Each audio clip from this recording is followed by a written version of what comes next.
Tú puedes votar, crear un partido, ya no votar, crear un partido político en Cuba de derechas, en Cuba.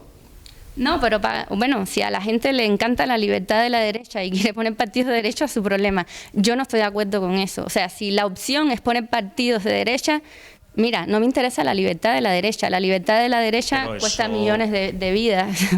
No, lo siento. O sea, si la... O sea, tu libertad, quiero entenderte, tu libertad es que solo haya partidos de izquierdas. No, probablemente, porque la libertad de la derecha significa la opresión de millones de personas. Yo creo que Cuba es un país libre.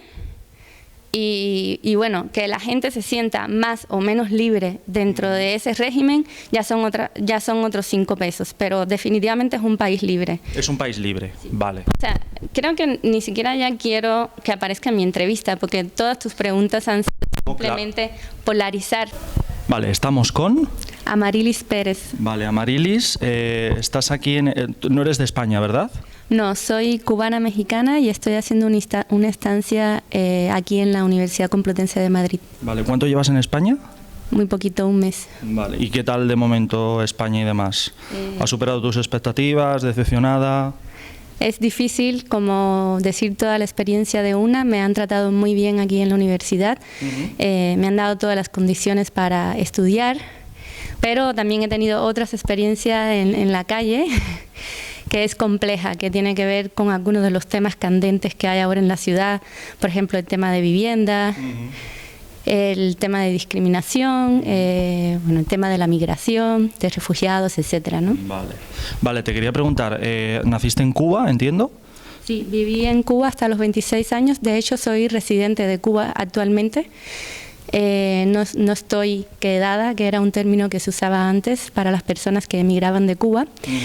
Y soy mexicana porque después de 2 años residiendo en México, los iberoamericanos tenemos derecho a naturalizarnos.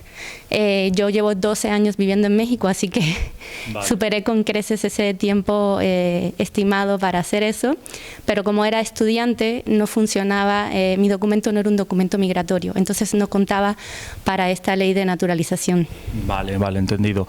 Te quiero preguntar, porque he hecho más de una entrevista a cubanos y hay opiniones dispares. Hay cubanos, o sea, no hay grises, es todo blanco o negro. Hay cubanos que están a favor del régimen del gobierno que hay en Cuba y hay cubanos que es totalmente en contra y están totalmente, o sea, reniegan incluso casi de su origen cubano por el gobierno cubano. Entonces, te querría preguntar, tú... El problema que tiene Cuba desde hace ya muchas décadas, la pobreza y demás, ¿a qué lo achacas? ¿Cuál es el causante de esa pobreza que lleva coleando décadas en Cuba? Bueno, es una historia muy larga que se remonta a los años 60 y a los índices de crecimiento que tenía Cuba en esos momentos, que dentro del contexto latinoamericano no era tan negativo. Pero bueno, tenía que ver con la inyección de recursos que venían de otros países, etcétera, ¿no?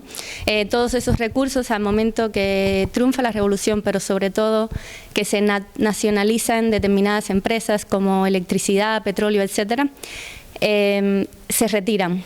Y bueno, eso creó un caos económico bastante grande, porque no solamente era que se retiraban las empresas, sino que entonces todo ese capital que se había invertido se retira también del país. También era como un sistema americano de maquinarias y también retiraron a sus ingenieros, o sea, como que la mano de obra cubana no era profesionalizada, sino como de servicio o obrero, no sé, pero no era profesionalizada, entonces al retirar los ingenieros, digamos que también había que suplir todo eso, ¿no? Había que suplir maquinaria, había que suplir inversión, había que suplir profesionistas, etcétera, y eso toma tiempo. Además de eso, cuando Estados Unidos rompe relaciones con Cuba, muchos países de América Latina, de hecho la mayoría, también rompieron relaciones económicas con Cuba y bueno, te imaginarás el impacto que tiene sobre la economía de un país pequeño. Digo, no, hay países más pequeños que Cuba, de hecho, pero bueno, no es un país grande como México o como España, por ejemplo, ¿no? Y eso también en términos de recursos naturales, ¿no? Entonces, imagínate lo que significa para un país como ese que todo el hemisferio decida no comerciar con ellos, ¿no? Por las presiones, etcétera. Entonces, bueno, a lo largo de eso se suplió con el CAME, que era el acuerdo de comercio de la Unión Soviética con los países exsocialistas, pero significó eso que te digo, ¿no? Como traer, entonces toda la maquinaria rusa era completamente distinta a la estadounidense, entonces era una sustitución de toda la industria pesada, capacitar a toda la gente para que pudiera trabajar ahí, etcétera, ¿no? Entonces han sido muchos momentos. Lo que pasó en los 60, 70, 80, 90, e incluso con Donald Trump y con la pandemia recientemente, son momentos históricos muy distintos que han afectado profundamente la economía cubana y que además de eso, bueno, tomando en cuenta que, como dije antes, es un país que no tiene grandes recursos naturales para explotar. Digo, ya sé que hay una crítica muy fuerte a la explotación de los recursos naturales, pero al final de cuentas eso es lo que llamamos países desarrollados están haciendo, ¿no? Explotan hasta lo último los recursos naturales para elevar su nivel de vida, o no sé, porque en realidad es para acumular, ¿no? Ni siquiera como... Vale, me ha gustado mucho, ha sido un análisis muy completo, pero en definitiva, viéndolo desde tu punto de vista, ¿tiene más culpa el régimen castrista que ha gobernado durante décadas o viene desde fuera? O sea, ¿le achacas alguna culpa al gobierno actual? Sí, bueno, el tema es que justamente por buscar esa culpa se crean estas opiniones sumamente polarizadas. En Cuba no hay manera de estar en un punto medio, ni siquiera fuera de Cuba, ¿no? Siempre tienes que decidir si vas a estar con el régimen o en contra del régimen. Y lamentablemente cuando las personas hacen críticas al régimen, automáticamente son captadas por la extrema derecha, por ejemplo, estadounidense. Entonces es muy difícil posicionarse porque tienes que caer en uno de esos dos extremos. Entonces yo, más que hablar de culpa o de tener que posicionarme en estos momentos en alguno de esos dos extremos, sí hay una realidad económica global que tiene repercusiones en la geopolítica, etcétera, que influyen en las cosas que han pasado en Cuba, pero al mismo tiempo desde dentro también se toman decisiones que efectivamente también, ¿no?, repercuten en el curso de la economía. Pero bueno, yo diría la verdad que, digo, al final hay como un chantaje con la soberanía, ¿no? Entonces, si tú... ¿Por parte de quién? No, por parte de toda esta complicación política que hay, porque al final de cuentas, o sea, el gobierno de Cuba no quiere ceder para ganar un poco más de espacio en el comercio con su régimen, y por otra parte no hay intercambio posible porque no se acepta la existencia de ese régimen y por tanto no hay ningún avance en términos económicos con el entorno, quiero decir, ¿no? Vale, te lo pregunto de otra manera. ¿Tú consideras desde el punto de vista desde fuera, Cuba, si te pregunto directamente, ¿Cuba es un país libre? ¿Qué me dirías? Bueno, es una pregunta muy difícil de responder, sobre todo porque yo en estos momentos no estoy dentro de Cuba. Yo creo que no sé, el gobierno cubano ha hecho todo lo posible por mantener una soberanía nacional, lo que sea que eso signifique y lo que sea que tenga importancia en el ámbito global. Y por otra parte, bueno, pues dentro del país se sabe, porque no es secreto, que justamente, por ejemplo, la pandemia detonó protestas en las calles, donde, bueno, la gente estaba pidiendo libertad de expresión, etcétera, ¿no? Entonces, digo, si preguntas a esas personas, probablemente no se sienten libres, ¿no? O sí se sienten libres, pero no se sienten satisfechas con lo que está pasando, ¿no? Realmente es una situación económica muy seria donde, bueno, nadie se sentiría satisfecho de eso, y me parece correcto que, o sea, que la sociedad civil confronte a sus gobernadores pidiendo una explicación. Pero entonces, ¿es libre o no es libre Cuba? Es que tus preguntas son exactamente dicotómicas, como no quisiera yo caer en esa dicotomía, ¿sabes? No, Como... pero España yo lo considero dentro de sus flacos, o sea, flecos negativos. Yo considero, por ejemplo, que España es un país libre. Te puedes mover libremente, puedes crear una empresa, puedes emigrar. Yo creo que Cuba es un país libre. Y bueno, que la gente se sienta más o menos libre dentro de ese régimen ya son otros 5 pesos, pero definitivamente es un país libre. Es un país libre, sí. Vale. Vale, claro, por eso te quiero preguntar, y más a una persona que ha vivido, no solo nacido, sino vivido en Cuba muchos años, ¿no? Me has dicho hasta los 27, ¿no? 26 y luego te fuiste a México. Vale, por eso lo queremos preguntar, porque hay cubanos que dicen, oye, ¿cuántos cubanos, cientos y cientos, han muerto por escapar de Cuba en el Atlántico para ir a las costas estadounidenses? ¿O cuántos cubanos les han limitado o cerrado un negocio a la hora de emprender? ¿Entiendes que ese punto de vista de ese cubano va en contraposición de llamar libertad a Cuba? Sí, claro, por eso te digo que otra cosa es lo que se pueda vivir desde dentro de Cuba y cómo lo vive cada quien y cuáles son sus aspiraciones de lo que entiende por libertad, ¿no? Yo realmente no creo que la gente muera en el Atlántico porque está buscando la libertad. Yo pienso que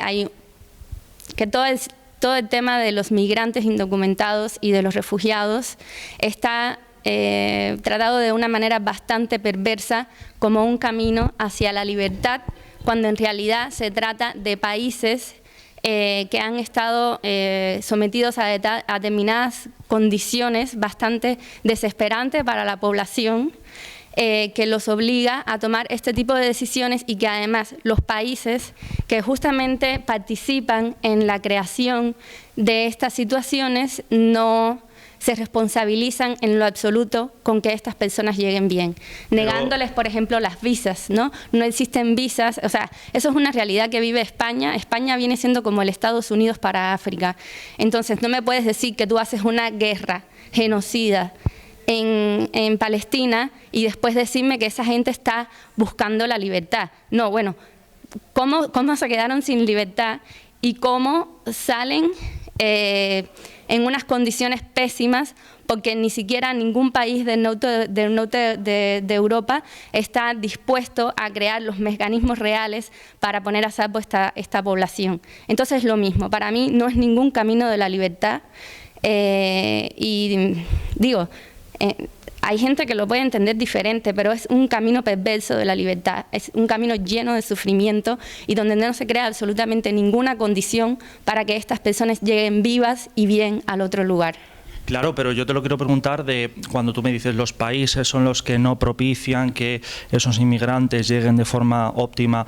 ¿Es Cuba la que impide, no es Cuba la que impide que los inmigrantes salgan afuera de Cuba, que salgan de Cuba? Y actualmente mucho menos. O sea, antiguamente existía un permiso de salida en Cuba, que es una cosa que además ha existido en muchísimos países y que actualmente existe también en otros países.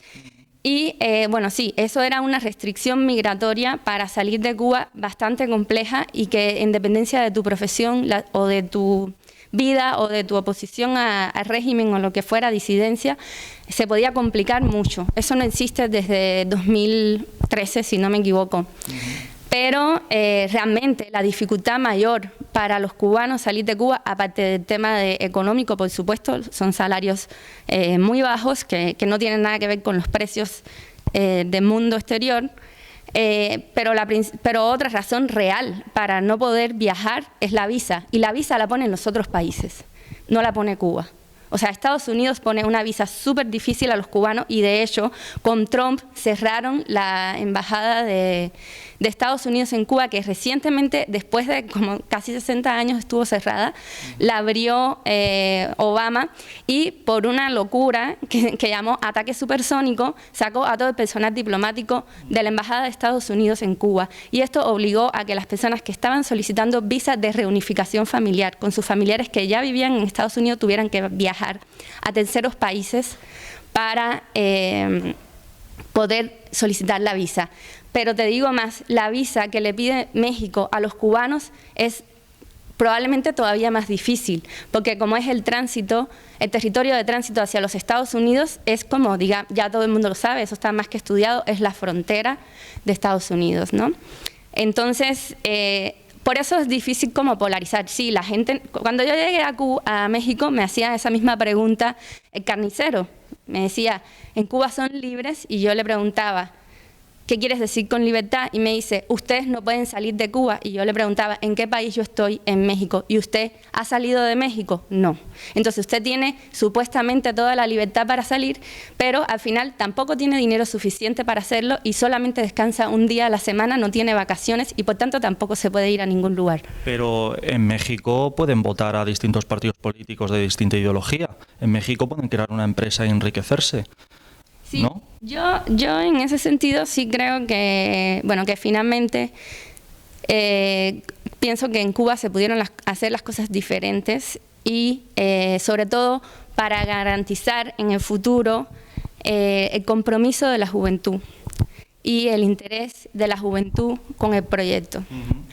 Y esto, bueno, yo creo que sí es un error político que han cometido grave y que les va a pasar factura en algún momento, si no es que ya la está pasando, porque cada vez las personas más y más jóvenes en Cuba no tienen ningún interés en que se mantenga el proyecto que sea que en algún momento se propuso. Tampoco se puede hablar del mismo proyecto en los años 60, 70, 80, 90, 2021, etcétera. Entonces, en ese sentido, bueno, no sé si podría decir lo de los partidos políticos sería la solución a la libertad, porque efectivamente en México hay varios partidos políticos, uno de los cuales estuvo 60 años en el poder y se habla de una dictadura por eso también, ¿no?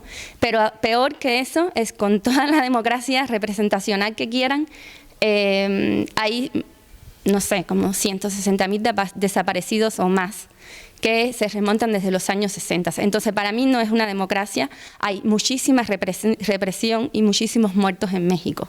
¿Me hablas de México? Sí, claro. Te hablo de las dos cosas. Entonces, Cuba... Porque tú me pones el ejemplo... No, porque yo te decía, sí creo que en Cuba se han cometido errores políticos, sobre todo al momento de involucrar a las generaciones futuras. Y por otra parte, tú me estabas poniendo el ejemplo de diferentes partidos para decir que, bueno, que había más libertad, a lo mejor, o que la gente sentía sensación de libertad cuando habían diferentes partidos por los cuales votar. Y yo te ponía el ejemplo de México. Y para mí ahí no hay ninguna libertad. Hay una represión sangrienta contra la juventud desde los años 60.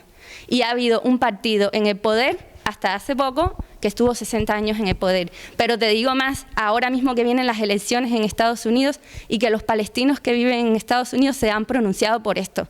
¿Cuál es la diferencia entre votar para ellos, entre Trump y Kamala Harris? Prácticamente ninguno, porque los dos apoyan el genocidio. Entonces, esa democracia, para mí, lo siento, o sea, mientras hay millones de muertos, no hay democracia. Ya, pero entiende, y ya acabamos, perdóname, entiende que hay muchos cubanos que me dicen, bueno, no hay libertad en el momento en el que llevamos desde el 59 con Fidel Castro, luego heredó su hermano y luego un amigo, o sea, llevan medio siglo con el mismo gobierno. Entonces, ¿cómo puedo casar el hecho de que tú, como cubana, me digas que hay libertad con el mismo hecho de que lleven medio siglo con el mismo gobierno? Mira, yo ahí pienso, y otra vez, bueno, y la entrevista ha estado todo el tiempo enfocada a estas polarizaciones que ya existen en el país y en el exilio cubano, ¿no? Entonces, yo simplemente lo que quiero es cuestionar la idea común de democracia y de libertad. Ahora, que desde dentro de Cuba querramos criticar la manera en que se ha hecho o que las personas asociemos determinadas cosas a la libertad es asunto de cada quien, y por eso pienso que lamentablemente la disidencia cubana rápido toma un rumbo que tampoco sé si es el que queremos todos, ¿no? Porque rápidamente se polariza hacia extremos que a mí realmente me parecen antidemocráticos también. No, pero o sea, tú me dices que depende del punto de vista de cada cual, lo ve de una manera u otra. Pero lo que es inapelable es que Fidel Castro se tiró décadas en el gobierno, luego lo heredó Raúl Castro y luego un amigo suyo. No ha habido cambio de gobierno, no hay cambios políticos, no hay opciones políticas. Tú puedes votar, crear un partido, ya no votar, crear un partido político en Cuba de derechas, en Cuba. No, pero bueno, si a la gente le encanta la libertad de la derecha y quiere poner partidos de derecha, es su problema. Yo no estoy de acuerdo con eso. O sea, si la opción es poner partidos de derecha, mira, no me interesa la libertad de la derecha. La libertad de la derecha cuesta millones de vidas. No, lo siento. O sea, si la... O sea, tu libertad, quiero entenderte, tu libertad es que solo haya partidos de izquierdas. No, probablemente, porque la libertad de la derecha significa la opresión de millones de personas. Y me queda claro eso. Es falsa, es una idea falsa de libertad para mí. Pero hay países de izquierdas donde ha habido millones de muertos. En la Rusia comunista, en la Alemania comunista, los que se saltaban la valla al lado capitalista occidental no eran al revés, era de izquierdas al mundo del libre mercado. En Cuba quieren huir también, están huyendo, han perdido muchas vidas humanas y demás. Quiero entenderte, o sea, por un lado me dices, no, es que no entiendo, o sea, solo entiendo un país donde haya partidos políticos de izquierdas y los de derechas es... Yo no estoy diciendo eso, yo estoy diciendo que si para algunas personas la libertad significa que haya partidos de derecha, yo cuestionaría esa noción de libertad, porque significa la opresión de mucha gente. Por ejemplo... ¿No ha habido ideologías de izquierdas que han oprimido a gente? Sí, claro, seres humanos equivocados existen en todas partes, pero la razón de ser de los partidos de derecha de antemano ya da por sentado que se quiere pues linchar a un montón de gente. No sé, y como migrante yo no puedo estar, lo siento, a favor de la derecha, no puedo. Pero sí de la izquierda. Bueno, es que es complicado porque... O sea, tampoco la izquierda es la izquierda que soñamos. Incluso gobiernos que se dicen de izquierda no necesariamente son una izquierda o no necesariamente son comunistas. No es real comunismo, ¿no? No es... Libertad es tener opciones, total de opciones a la hora de elegir tus representantes políticos y a la hora de elegir qué ideología tienen esos representantes políticos. Claro, el hecho de decir, no, solo... Me súper libre por votar por Hitler, adelante, o sea... No, hombre, hablamos, no, pero hablamos de... No me pones a Hitler como ejemplo, me pones a cualquier partido político de derechas. A ver, ¿quién de derecha último...? Si querían que votara por la derecha súper racista de México, pues no. Y me alegro que no hayan ganado, me alegro que les haya ido... bueno, es que no, esa parte ni la pongan porque es complejo, pero entonces quieren y se arriesgan su vida para Estados Unidos y no al revés, dado que la derecha es tan mala y la izquierda es tan buena. Es que no tiene sentido, o sea, creo que ni siquiera ya quiero que aparezca en mi entrevista porque todas tus preguntas han sido simplemente polarizar la situación. Es que al final estos temas están polarizados. Lamentablemente, pero yo me he encontrado polarización. Es que es una discusión bizantina. O sea, si lo quieres polarizar, pues sigue hablando con la gente que está polarizada y sigues con tus únicas dos salidas. Pareciera que solamente hubiera dos salidas. Y no es cierto. O sea, no, y por eso te pregunto por tu salida y te he preguntado sobre la historia de Cuba, cuáles han sido los problemas que han llevado a Cuba a ser un país que lleva en la pobreza...